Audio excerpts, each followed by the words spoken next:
რაც ხვა თვითონ ფაქტს. ფაქტი იყო ასეთი, ხო, თქვენ გახსოვთ, ჯერ იყო პირველი ინციდენტი, როდესაც სტიკერებს აკრავდა პოლიციელებს ეს ადამიანი.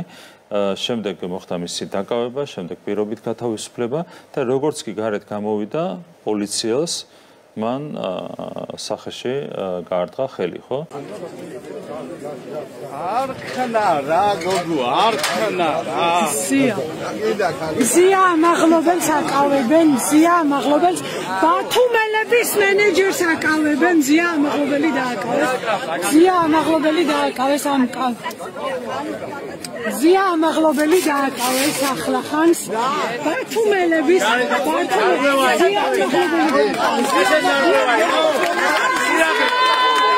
ეს არ ღვევა იყო.